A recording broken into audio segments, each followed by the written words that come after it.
When you have like 30 coachings a week, then you're just done at the end of the week. Before I was more working like, I was not thinking like an entrepreneur. So the mindset that we were working on was also like, okay, how can we grow the team? But I can really work on the business, but not only in the business. You find people who can do things better than you can do it yourself. Yeah. And still you're working with your clients one-on-one and they have good results. So that's amazing. And all these things now give me just more possibilities, more time, and also more freedom for myself, Nice. which is amazing. I reduced the working time of this coach by 50% and still increased his revenue. Let me explain. A year ago, Dominik sought for my help. He was a coach who was great at his work, but completely trapped by it. He's a medical doctor who built a health coaching business, helping people with burnout, chronic fatigue, low energy, and doing blood work. And he was already successful, making almost 300K a year with amazing results for his clients. From the outside, it looked like real success. And on the inside, he was overflowing in work. He was in every onboarding, did all the check-ins himself, and he was on every single coaching call. He really had nothing left in his tank, and he was starting to lose his passion for the one thing he actually loved: coaching. 9 months after we started working together, he would build a team that runs without him, has gone viral on Instagram, and got his time and his energy back. And here is the part most people won't believe. His clients started to get even better results while he did fewer calls himself. This is the story of an already successful coach stopped being the bottleneck in his own business. And why the thing most coaches think makes them valuable is the exact thing keeping them stuck. So how did I help him now step by step? So the first thing we did was we had to find where he was actually stuck in, his bottleneck.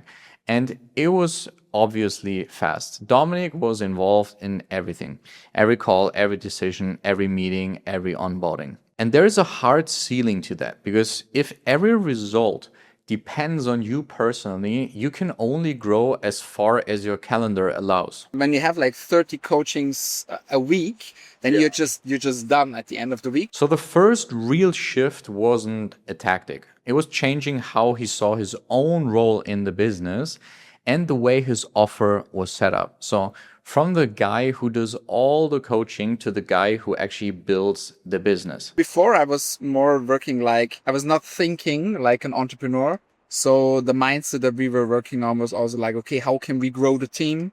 How can we also make it possible that our clients have like great results, but I can really work on the business, but not only in the business. The first big change was building a small team. And this is the part that scares most of the coaches, so listen closely. Dominik was afraid that if he wasn't doing every call in his own business and every onboarding, the results would drop with his clients. But the opposite happened, because we brought in a few of the right people, trained them properly, gave them like video trainings and all the stuff they needed, and had them take over tasks completely. Not assisting them, like actually owning the work. And we guided the team with clear KPIs, so he didn't have to watch over everything. The numbers told him if it was working or not. And here's the truth most coaches don't want to hear. Some of those people could do certain parts even better than Dominik himself. So now Dominik still coaches some of the client he wants to, but the business no longer sits on his shoulders. You find people who can do things better than you can do it yourself. Yeah. And still you're working with your clients one-on-one and they have good results. So that's amazing. So I want to stop on the most important thing in this whole story, because this is the belief that traps almost every single coach. Most coaches believe the more they personally do for their clients, the better the results for them will actually get. And it feels true. I've always felt the same way in the past, but past a certain point, it's completely false, because when you do everything for your clients, they start to rely on you instead of doing the work themselves. And that actually caps their results. Dominik saw that himself, because with a trained team and better structure, his clients got better results, not worse, while he did fewer calls. And because he also was not drained anymore. Like the calls he did them with way more energy, way more excited. So he showed up like pumped and he was really, really putting in effort again and not just running on empty energy. Can that this give you much more energy and time to really train the team to work on the business as well? And there should be like a nice balance to do both. And I think that's what we did like really well. Read that again. He worked less in his business and his clients won more. It sounds weird, like I know, but that's not a coincidence. That's what the right structure does in your business and to your clients. In the next step, then we found money he was leaving on the table every single month because Dominik had one thing which he was doing really well. He had a 70% renewal rate on his clients. Like that's incredible. Like that's super high for a coaching business. And that means like his clients loved him and most of them stayed. But the only thing he was upselling them was like a $100 per month subscription. So he was barely selling them anything. So what we did, we built a real high ticket upsell offer on top for the clients who already trusted him and wanted more. So it was the same clients, the same trust, which was already built, but you only needed a fraction of the effort to sell it because they knew him already. And that's a completely different level of revenue. You can just scale way, way faster. This is the fastest money in almost any coaching business. And the clients who already love you finally offered something worth their commitment. And the funny part is that most of your clients who are really committed to have results, they are waiting for an offer like this. But if you're not really offering it to them, they just look for another coach and then just buy from them. So with the right foundation in place, we went after real growth now. So we brought in Stripe so he could collect more money upfront. And that did two things. First of all, like the obvious one, he had more cash flow to reinvest, like in ads, in teams, and other things. And also, it meant more commitment from the existing clients, which means less chasing and less work after the sale.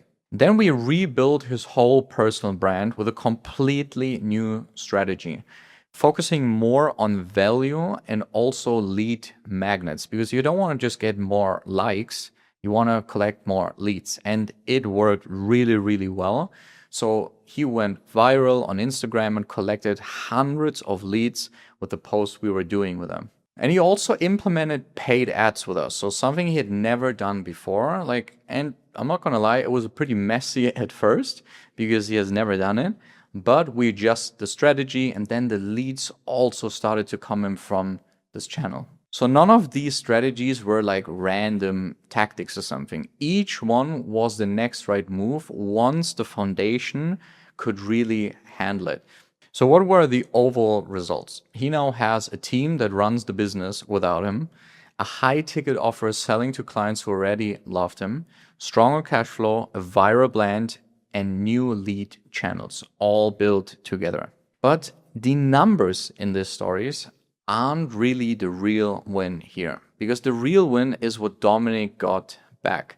It was his time, his energy, his freedom, and his passion for coaching, like the thing he actually started the business for, because he's no longer buried under every single call, every onboarding, and every decision in his business anymore. Now give me just more possibilities, more time, and also more freedom for myself, which is amazing. He went from a successful coach trapped inside his business to a doctor who owns a real business and still loves the work. Here's the only reason why I'm showing you this, because Dominik wasn't struggling when we met.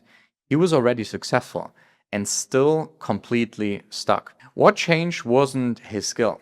It was finding his bottlenecks, building a team that took over, fixing the offer, and the belief that he had to do everything personally. And I will be honest about how it worked, because Dominik was super committed and put in the work for 9 months straight. Even when it was uncomfortable sometimes, even when I told him, hey, you need to fire this person, you need to get rid of this and this strategy, where he thought it was good.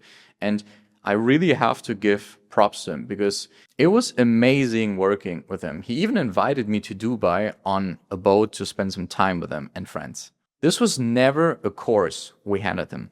We worked together one-on-one, hands-on the whole way to the end and implemented real systems. So I just trusted your guidance and your process. Yeah. And I feel like that's something that everybody should bring into a mentoring or into a coaching, should be like really ready to change something and also to trust somebody. Yeah. Because it will be uncomfortable, of course, in the beginning, but you just have to trust the process. And I think that's the main thing. So if you are a coach who's great at the work, but drowning in it, that's exactly what we fix. We find where your bottlenecks are and build the team, the offer and the systems with you, so your business growth and you get your time and freedom back, without your clients ever getting worse results. As you saw, quite the opposite. Click the link below and book a free call with my team. We will look at where you're trapped right now and show you what your version of Dominik 6 to 12 months would look like. The thing that's keeping you stuck isn't your skill. It's that everything still runs through you. Let's change that.